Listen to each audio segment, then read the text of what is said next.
الحمد لله نحمده ونستعينه ونستغفره ونؤمن به ونتوكل عليه ونعوذ بالله من شرور أنفسنا ومن سيئات أعمالنا من يهده الله فلا مضل له ومن يضلله فلا هادي له ونشهد أن لا إله إلا الله وحده لا شريك له ونشهد أن سيدنا ومولانا محمدا عبده ورسوله أما بعد فأعوذ بالله من الشيطان الرجيم بسم الله الرحمن الرحيم يا أيها الذين آمنوا كتب عليكم الصيام كما كتب على الذين من قبلكم لعلكم تتقون صدق الله العظيم اللهم صل على محمد وعلى آل محمد كما صليت على إبراهيم وعلى آل إبراهيم إنك حميد مجيد اللهم بارك على محمد وعلى آل محمد كما باركت على إبراهيم وعلى آل إبراهيم إنك حميد مجيد رب اشرح لي صدري ويسر لي أمري واحلل عقدة من لساني يفقهوا قولي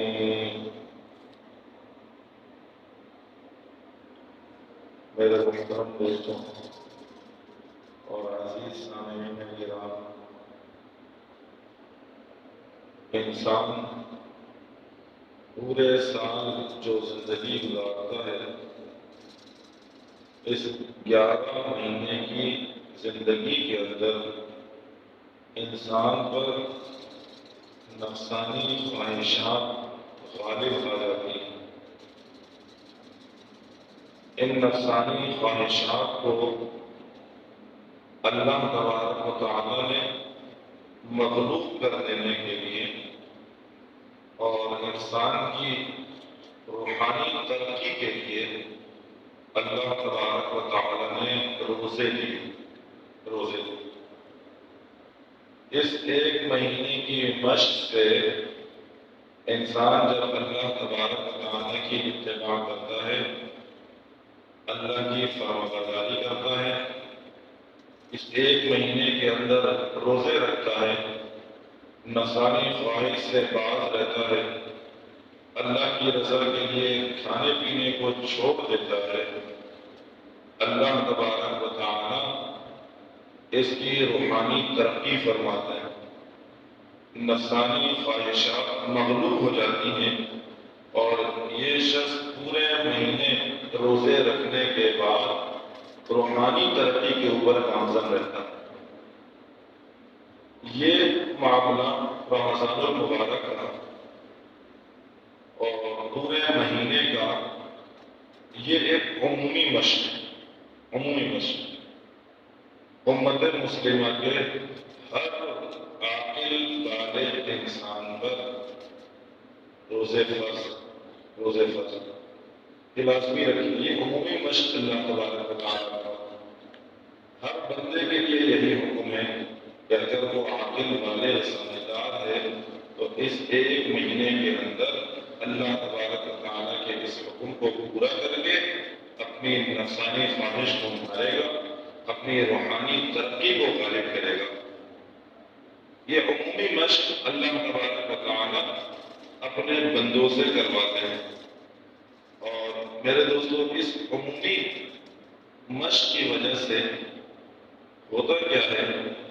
روحانی ترقی ہوتی ہے، نفسانی خواہش مغلوب ہوتی ہے، انسان کے دل کے اندر ملکوتی صفات پیدا ہوتی ہیں اور بہیمیت والی صفات اس کے دل سے نکلتی جاتی ہیں۔ انسان کے اندر دونوں صفاتوں کو کیش کرنے کا، دونوں صفاتوں کو لینے کا مادہ موجود ہے۔ جب یہ گناہ کرتا ہے سارے سال گناہ میں لگا رہتا ہے، اس گناہ کرنے کی وجہ سے اس کے دل کے اندر بہیمیت والی صفات جڑ پکڑتی ہیں، اور اگر اس کی اصلاح نہ کی جائے تو وہ جڑیں اتنی مضبوط ہو جاتی ہیں، وہ بہیمیت والی صفات اتنی پختہ ہو جاتی ہیں کہ بسا اوقات انسان کا خاتمہ کفر پر ہو جاتا ہے۔ امام غزالی رحمۃ اللہ علیہ نے اس کی بہترین مثال کہ انسان کے اندر بہیمیت والی صفات کیسے جڑ پکڑتی ہیں، جانوروں والی صفات انسان کے اندر کیسے پیدا ہو جاتی ہیں۔ کہا اگر انسان اپنا روحانی علاج نہ کرائے اور اپنے اندر روحانی بیماریوں کو پیدا ہونے دے، اس کا نتیجہ یہ نکلتا ہے سب سے پہلے نمبر پر جو اس کے اندر بہیمیت والی صفات پیدا ہو جاتی ہیں، وہ آپ نے دیکھا ہوگا انسانوں کو، وہ آپ نے دیکھا ہوگا جانوروں کے اندر جو شریف جانور ہیں، وہ بکری ہیں، گائے ہیں، یہ جانور عام ہیں، پالتو جانور ہیں، گھریلو جانور ہیں، لیکن ان کے اندر بھی یہ صفت موجود ہوتی ہے جب مالک ان کو کھانا دے دے، یہ کھانا کھا لیتے ہیں، برابر والا جانور اگرچہ بھوکا ہے اور کھانا ان سے زائد ہے، کبھی بھی یہ جانور ایسا نہیں کرے گا کہ اپنا کچھ کھانا اس کو بھی دے دے، جو اس سے زائد ہے اسے دے دے تاکہ میرا برابر والا بھوکا نہ، بھلے وہ بھوک سے مر جائے لیکن یہ نہیں دے گا، اس سے کہ یہ جانور۔ جب انسان اپنا روحانی علاج نہیں کرواتا اور روحانی بیماریاں اس کے اندر جنم لینا شروع ہو جاتی ہیں، یہ باطنی مریض بن جاتا ہے، تو اس کے اندر پہلی صفت یہی پیدا ہو جاتی ہے۔ اب اس سے کیا ہوتا ہے، جب یہ صفات پیدا ہو جاتی ہیں، یہ اپنی زندگی میں لگ جاتا ہے، نہ اسے پڑوسیوں کے حقوق کی رعایت، نہ پڑوسیوں کی فکر، نہ رشتہ داروں کی فکر، نہ متعلقین کی فکر، اس کی جستجو، اس کی کوشش، اس کا مقصد صرف اپنی ذات ہی ہوتی ہے۔ بھلے برابر پڑوسی بھوکا ہے، برابر میں پڑوسی بھوکا ہے، رشتہ دار بھوکے ہیں، رشتہ داروں کو اس کی ضرورت ہے، لیکن میرے دوستو اس کے اندر احساس ہی ختم ہو گیا۔ وہ احساس کیوں ختم ہوا؟ اس کے اندر بہیمیت والی پہلی صفت نے جڑ پکڑا، اور اگر سمجھداری کرے، اس کا علاج کرا لے تو انسان پھر ٹھیک ہو جائے، نہیں کروائے، امام غزالی رحمۃ اللہ علیہ نے لکھا وہ اس سے آگے بڑھ جاتا ہے، اس سے آگے بڑھ کر کیا کرتا ہے، جب انسان مریض مزید ہو جاتا ہے، بیماری اور پختہ ہو جاتی ہے، اس کے اندر اس سے بڑھ کر بہیمیت والی صفت پیدا ہوتی ہے، اور وہ کیا پیدا ہو جاتی ہے؟ وہ یہ پیدا ہو جاتی ہے کہ اب اس کے اندر جو صفت پیدا ہو جاتی ہے وہ شیر اور تیندوے والی پیدا ہو جاتی ہے، شیر اور تیندوے والی، چیتے والی۔ یہ کیا کرتے ہیں کہ انسان اپنے فائدے کے لیے دوسرے کا خون کرتا ہے۔ شیر اور چیتا اور یہ درندے جو اس طرح کے ہیں، ان کی صفت یہ ہوتی ہے کہ یہ اپنا پیٹ بھرنے کے لیے دوسرے جانوروں کی جان سے کھیلتے ہیں، دوسرے جانوروں کی جان لے لیتے ہیں، اور انسان کی اگر علاج نہ ہو اس کے اندر بھی یہی صفت پیدا ہو جاتی ہے۔ اب یہ کیا کرتا ہے، اپنی ترقی کے لیے، اپنے مفاد کے لیے، اپنا پیٹ بھرنے کے لیے دوسرے مسلمانوں کا نقصان کرتا ہے، دوسرے مسلمانوں کا جانی نقصان کرتا ہے، اس کا مالی نقصان کرتا ہے۔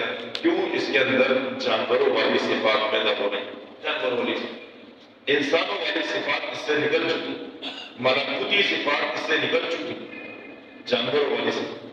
علاج ہو جائے تو میرے دوستو اللہ کا شکر ہے، اور نہیں ہو اب نتیجہ کیا نکلتا ہے کہ اس سے بڑھ کر اس کے دل کے اندر بہیمیت والی جانوروں والی صفات پیدا ہوتی ہے۔ اور وہ کیا ہے؟ وہ آپ نے دیکھا ہوگا جانوروں کے اندر موذی جانور یہ سانپ اور بچھو ہیں، سانپ اور بچھو، ان کا مزاج ہے، ان کا کام ہے انسانوں کو ڈسنا۔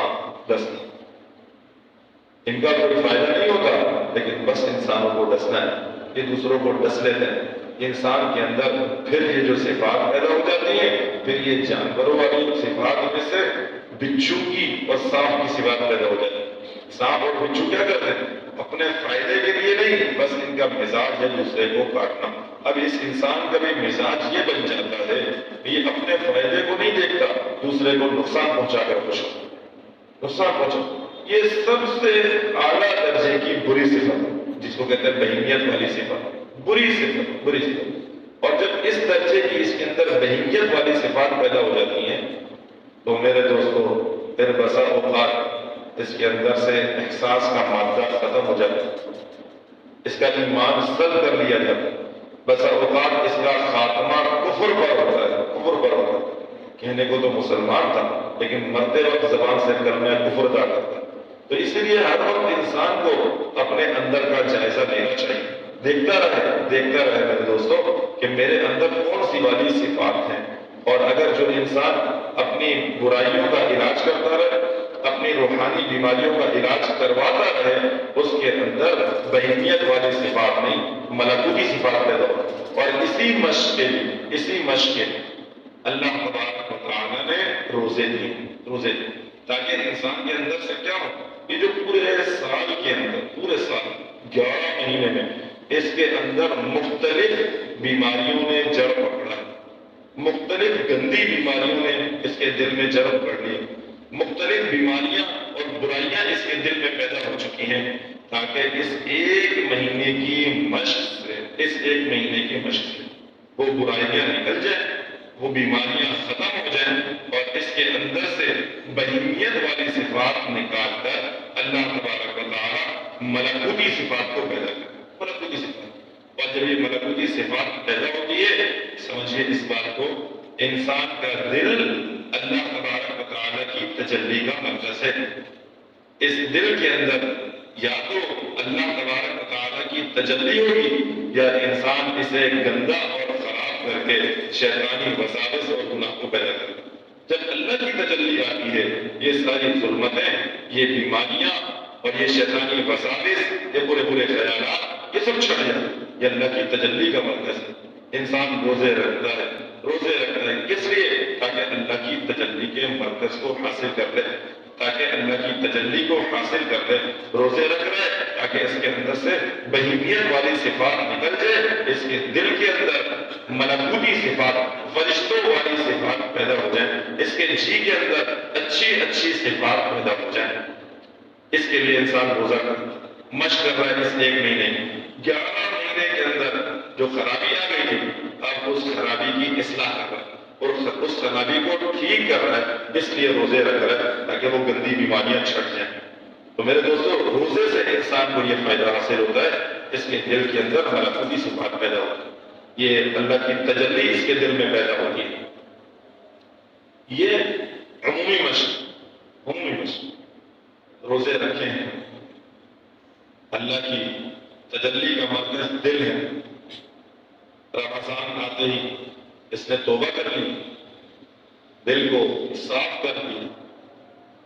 آپ جانتے ہیں جب انسان کسی لوہے کے ٹکڑے کو صاف کرتا ہے، اس پر زنگ لگ جائے، شروع میں کیا کرتا ہے؟ اسے ریگمال لگا کر صاف کرتا ہے۔ صاف ہو جانے کے بعد اس کی پالش ہوتی ہے، اور پھر پالش کے بعد اسے کیا ہوتا ہے؟ اس پہ کلر چڑھا دیا ہے۔ وہ تھوڑی دیر پہلے لوہے کا وہ ٹکڑا جو دیکھنے میں انتہائی بدنما اور برا لگ رہا تھا، اب پالش ہو جانے کے بعد، کلر ہو جانے کے بعد وہ انتہائی چمک رہا ہے، خوبصورت لگ رہا ہے۔ پہلے اگر اس کی قیمت 10 روپے تھی تو ابھی اس کی قیمت 100 روپے لگ گئی، 1000 روپے لگ گئی۔ بالکل ایسا ہی حال انسان کے دل کا ہے۔ جب اس دل کے اندر سے گناہوں کے زنگ کو صاف کر دیا جائے اور اس پر ریگمال لگایا جائے، روزوں کا ریگمال لگے گا اس پر، تو میرے دوستو دل گناہوں سے خالی ہو جائے۔ اب یہ خالی ہو گیا، لیکن خالی تو ہو گیا، توبہ تو کر لیے، توبہ کرنے کی وجہ سے گناہ تو معاف ہو گئے، ابھی دل کے اوپر سیلن نہیں، ابھی پالش نہیں، دل پر کلر نہیں چڑھا ہے۔ کلر تب چڑھے گا، پالش تب ہوگی جب یہ اللہ تبارک و تعالیٰ کا ذکر کرے گا۔ اس ذکر کی وجہ سے، اچھے اعمال کی وجہ سے، قرآن مقدس کی تلاوت کی وجہ سے اور تراویح کے اہتمام کی وجہ سے، میرے دوستو اب اس دل پر کیا ہوگا؟ سیکل ہوگا، یہ دل کے اوپر پالش ہوگی، اس دل کے اوپر قلم چڑھے گا، یہ دل اللہ کی تجلی کا مرکز بنے۔ اب اسے اندر کی کیفیات محسوس ہوں گی، اب اسے معلوم چلے گا کہ اللہ تبارک و تعالیٰ کا نور کیا ہے، اللہ کی تجلی کیسی ہوتی ہے، ایمان کی مٹھاس اب اس کے دل میں محسوس ہو۔ لیکن اس کے لیے ضروری یہ ہے کہ پہلے اپنے دل کی اصلاح کرے، اور یہ ایک مہینہ ہے رمضان المبارک میں 18 روزے گزر گئے، تو 12 روزے ہیں، ہم میں سے ہر ایک بندہ اپنے دل کا جائزہ لے، اور جو باتیں عرض کی دیکھے کہ میرے دل کے اندر ملکوتی صفات پیدا ہے یا بہیمیت والی صفات آج بھی موجود ہے، دیکھے کہ میرا دل اللہ تبارک و تعالیٰ کی تجلی کا مرکز بنا ہے یا میرے دل کے اندر آج بھی گناہ موجود ہے۔ میرے دوستو، اگر بات پہلے والی ہے کہ اس کے دل کے اندر ملکوتی صفات، فرشتے والی صفات پیدا ہو گئی اور اس کا دل اللہ تبارک و تعالیٰ کی تجلی کو قبول کر رہا ہے، اس کے دل کی کیفیات بدلی ہوئی ہیں، اللہ تبارک و تعالیٰ کا شکر ادا کریں۔ اور اگر معاملہ ایسے نہیں ہے بلکہ معاملہ یہی ہے جیسا کہ رمضان سے پہلے تھا، روزے سے پہلے تھا، وہی بہیمیت والی صفات اندر موجود ہیں اور وہی برائیاں اندر موجود ہیں، وہی روحانی اور باطنی بیماریاں اس کے دل کے اندر موجود ہیں۔ روزوں سے پہلے بھی اس کو جو بیماریاں تھیں، حسد کی، کینے کی، بغض کی، عداوت کی، بدنظری کی، آج بھی وہی بیماری اگر موجود ہے تو میرے دوستوں ڈرنے کی ضرورت ہے۔ دل بدل نہیں، اللہ تبارک و تعالیٰ سے توبہ کرے، دل گڑائے، دل اتنا گندا ہو گیا آج روزے کی مشق سے بھی اس کی اصلاح نہیں ہوگی، یعنی بیماری انتہائی مضبوط اور جڑ پکڑ چکی، دل کی اپنی اصلاح نہیں، میرا دل اللہ تبارک و تعالیٰ کی تجلی کو قبول نہیں کر رہا، ڈرنے کی ضرورت ہے اور کوشش کرے کہ اپنے دل کی اصلاح کروائے، بار بار اس کو جھانکتا ہے، بار بار جھانک، یہ بات میں کر رہا تھا، یہ روزے عمومی مشق ہر مسلمان کی، لیکن میرے دوستو اس روزے کے ساتھ ایک خاص عبادت، ایسی عبادت جو گزشتہ امتیں پوری زندگی ریاضتیں کرتے، مشقتیں کرتے گزار دیتی تھی، تو وہ کیفیات اور حاصل نہیں ہوتی پوری زندگی۔ روزوں کے اندر ایک خاص عبادت جس کے لیے گزشتہ امتیں پوری زندگی گزار دیتی تھی، پوری زندگی مشقتوں میں، ریاضتوں میں گزار رہی، لیکن وہ کیفیات اور وصال حق ان کو نہیں ہوئی۔ اللہ تبارک و تعالیٰ کا امت محمدیہ پر خاص فضل، اور وہ خاص فضل کیا ہے کہ امت محمدیہ تھوڑی سی کوشش کرے، رمضان المبارک کے آخر کے دس یہ اعتکاف کر لے، گزشتہ امتیں جس کے لیے زندگی گزار دیتی تھی، اس کو 10 دن کے اندر وہ کیفیات حاصل ہو جاتی، یہ وصال حق تک پہنچ جاتا ہے، اسے اللہ تبارک و تعالیٰ کی تجلی کی مٹھاس محسوس ہونے لگ جاتا ہے، اللہ کی تجلی کا نور محسوس ہونے لگ جاتا ہے۔ یہ 10 دن جو عبادت ہے، اللہ تبارک و تعالیٰ نے اپنے بندوں پر مختلف عبادتوں کا حکم دیا، لیکن میرے دوستو ان میں سے بعض عبادتیں یہ عاشقانہ عبادت کہلاتی، بعض عبادتیں عاشقانہ عبادت کہلاتی، اور ان عاشقانہ عبادت میں سے ایک عبادت اعتکاف کی عبادت ہے۔ یہ عاشقانہ عبادت ہے۔ اعتکاف میں انسان کیا کرتا ہے؟ اپنا سب کچھ چھوڑ ساری دنیا سے کٹ کر، بیوی بچوں سے کٹ کر، رشتہ داروں سے کٹ کر، بھائی بہنوں سے کٹ کر، سب کو چھوڑ چھاڑ کر مسجد میں آ جاتا ہے۔ یہ کیوں آ گیا؟ اب سمجھیے اس بات، اس نے 10 دن کا اعتکاف کیوں کیا؟ جب روحانی ترقی اس کو ملی، اس روحانی ترقی کے اندر مزید تعلق باللہ پیدا کرنے کے لیے، ملائے اعلیٰ کے ساتھ نسبت پیدا کرنے کے لیے، مزید روحانی ترقی کے لیے اس نے ساری چیزیں چھوڑ کر مسجد میں اپنے آپ کو ٹھہرا لیا، سب کچھ چھوڑ دیا، ساری چیزوں کو ایک طرف رکھ کے اب یہ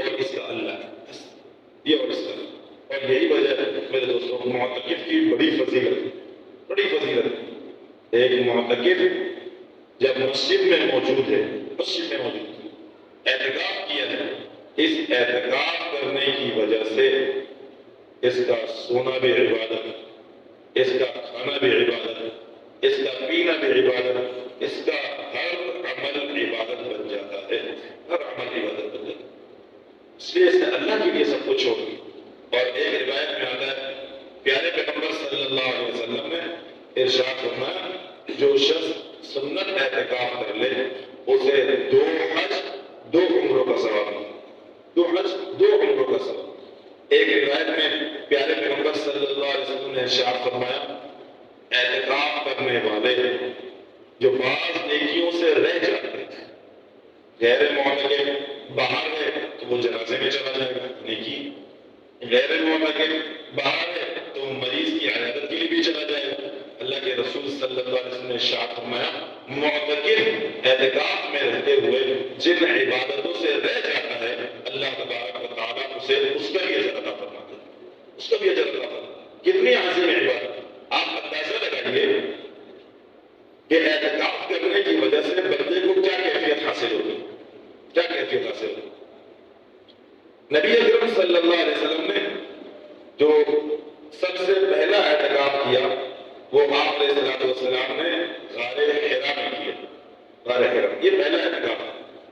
نبی اکرم صلی اللہ علیہ وسلم یکسوئی کے لیے بندہ کیا کرتا ہے اللہ تبارک و تعالیٰ کی عبادت کی یکسوئی کے لیے، خلوت کے لیے، تنہائی کے لیے، تاکہ اسے کوئی تنگ نہ کرے مسجد کا کر لے 10 دن میں اور میرا اللہ سب سے کٹ کر آتا۔ نبی اکرم صلی اللہ علیہ وسلم یکسوئی کے لیے اور خلوت کے لیے آپ علیہ السلام غار حرا میں جاتے تھے تاکہ اللہ تبارک و تعالیٰ سے اور خاص نسبت میں اور خاص نبی وہ ہوتا ہے میرے دوستوں جس کی نسبت ہر لمحے اللہ سے بڑھتی ہے، ترقی۔ آپ علیہ السلام غار حرا اور یہ اعتکاف ہے نبی اکرم صلی اللہ علیہ وسلم کا پہلا اعتکاف، اور پہلے اعتکاف میں پیارے پیغمبر صلی اللہ علیہ وسلم کو وہ کیفیات حاصل ہوئی، وہ ترقیاں ملی، وہ نسبتیں ملی کہ آپ علیہ السلام کی اندر یہ صفات اور یہ کیفیات آ گئی کہ نبی اکرم صلی اللہ علیہ وسلم پر قرآن کو نازل کر دیا جائے۔ قرآن کی جو پہلی وحی نازل ہوئی وہ رمضان کے آخری عشر میں آپ علیہ السلام کے اعتکاف سے اندر یہ کیفیات بن گئی تھی کہ قرآن اترے، اور سورہ علق کی ابتدائی آیتیں شب قدر کی رات نبی اکرم صلی اللہ علیہ وسلم پر اتری۔ تو جب انسان صحیح معنوں میں اعتکاف کرے میرے دوستو اللہ تبارک و تعالیٰ کو پانے کی کوشش کرتا ہے تو انسان کو اعتکاف کے اندر ریاضتیں کرنے سے، مشقتیں کرنے سے ایسی کیفیات اللہ تبارک و تعالیٰ کی طرف سے حاصل ہو سکتی ہے۔ نمبر 2 جو بات میں نے پہلے عرض کی کہ روزے کے ذریعے سے انسان کی جسم کی اصلاح ہو رہی ہے، اس کے دل کی اصلاح ہو رہی ہے، اور میرے دوستو اعتکاف کے ذریعے سے انسان کے ذہن کی، اس کے افکار کی اصلاح ہوگی۔ جس طرح انسان پورے سال گناہ کرنے کی وجہ سے روحانی مریض ہو جاتا ہے، اسی طرح سے ذہن کے اندر مختلف خیالات آنے کی وجہ سے، برے خیالات آنے کی وجہ سے، مختلف فکروں کے آ جانے کی وجہ سے، مختلف وساوس کے آ جانے کی وجہ سے ذہن بھی خراب ہو جاتا ہے، مریض ہو جاتا ہے، بیمار ہو جاتا ہے۔ اور جب یہ اعتکاف کرتا ہے تو اپنے ذہن کو تمام فکروں سے، تمام برے خیالات سے، تمام وساوس سے خالی کر کے بالکل مسجد میں آئے، اور مسجد میں آنے کے بعد اس نے کیا کیا ہے فرشتوں کی ہم نشینی کو اختیار کیا ہے، فرشتوں کی ہم نشینی۔ مسجد کا ماحول روحانی ماحول، مسجد کا ماحول بہترین ماحول ہے میرے دوستوں، فرشتوں کا ماحول ہے۔ اس نے اپنی ذہن کی اصلاح کی ہے، جس طرح روزے سے جسم کی اصلاح ہو رہی ہے، قلب کی اصلاح ہو رہی ہے، بالکل اسی طرح اعتکاف سے بھی انسان کے ذہن کی بھی اصلاح ہوتی ہے، اس کے قلب کی بھی اصلاح ہوتی ہے، فکر اس کی اچھی ہو جائے گی، سوچ اس کی اچھی ہو جائے گی۔ کیوں؟ یہ مسجد میں تھا، فرشتوں کے ماحول میں تھا، روحانی ماحول میں تھا۔ پیارے پیغمبر صلی اللہ علیہ وسلم نے ارشاد فرمایا بعض لوگ مساجد کو آباد کرنے والے ہوتے ہیں اور وہ کس طرح سے ایسے جیسے میخیں ہوتی ہیں، کیلے ہوتے ہیں، یعنی انہوں نے مسجد میں اپنے آپ کو جمائے رکھا، جیسے کیلے ٹھوک دی جاتی تھی انہوں نے ٹھکا لیا اپنے آپ مسجد میں نہیں ہلتے، مسجد نہیں ہے۔ اور ان کے اس طرح مسجد میں رہنے کی وجہ سے، ٹھہر جانے کی وجہ سے فرشتے ان کے پاس آتے ہیں۔ جب ان کو مسجد میں نہیں پاتے ہیں تو انہیں دیکھتے ہیں یہ بیمار ہیں تو ان کی عیادت ہو جاتی ہے، کسی کام کی وجہ سے گئے تو فرشتے ان کے کام کے اندر معاونت کرتے ہیں، فرشتوں کی ہم نشینی ان کو حاصل ہوتی ہے، فرشتوں کی مجلس مل جاتی ہے، روحانی ماحول ملتا ہے میرے دوستوں، ذکر کی مجلسیں مل جاتی ہیں۔ کیا ہے اس سے انسان کے ذہن کی، اس کے فکر کی اصلاح ہو رہی ہے، اس کی فکر اچھی بن رہی ہے، اس کا ذہن اچھا بن رہا ہے۔ آج ہم عام پریشان مختلف خیالات آتے ہیں، برے خیالات تھے میرے دوستو۔ یہ اعتکاف مشق جو چاہتا ہے اس کی ذہن کی اصلاح ہو جائے، اس کی فکری اصلاح ہو، اس کی قلبی اصلاح ہو، کوشش کرے کہ یہ اعتکاف کے 10 دن مسجد میں گزارتے ہیں۔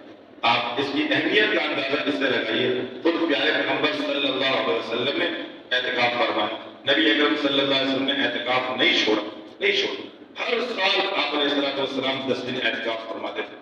ایک مرتبہ نبی اکرم صلی اللہ علیہ وسلم کا اعتکاف رہ گیا، پیارے پیغمبر صلی اللہ علیہ وسلم نے آئندہ سال 20 دن کا اعتکاف کیا۔ 20 دن کتنی اہمیت۔ آج ہمارے 10 دن میرے دوستوں بازاروں کی زینت ہو جاتی ہے، آج یہ ہمارے 10 دن مارکیٹ کی زینت ہو جاتے ہیں، آج یہ ہمارے 10 دن بیوی بچوں کی شاپنگ کے اندر چلے جاتے ہیں، عید کی تیاری میں چلے جاتے ہیں۔ ہائے اللہ نے دیے تو اس لیے تھے، اس 10 دن کے اندر میرا بندہ میرا مزید قرب حاصل کر لے، اس کو تعلق ملنا مل جائے، ملائے اعلیٰ سے اس کی نسبت پیدا ہو جائے۔ یہ 10 دن اللہ نے دیے تو اس لیے تھے، اس کی خاص نسبتیں بن جائیں۔ اس 10 دنوں کے اندر اللہ تبارک و تعالیٰ نے ایک رات ایسی دی کہ میرا بندہ اگر یہ 10 دن کا اعتکاف کرتا ہے یہ معتکف کو تو ملے گی ایسی عظیم رات کا ایک رات کی عبادت 1000 مہینوں سے بہتر ہے، 1000 مہینوں سے بہتر ہے۔ لیکن میرے دوستوں ہم یہ 10 دن کہاں ضائع کر دیتے ہیں؟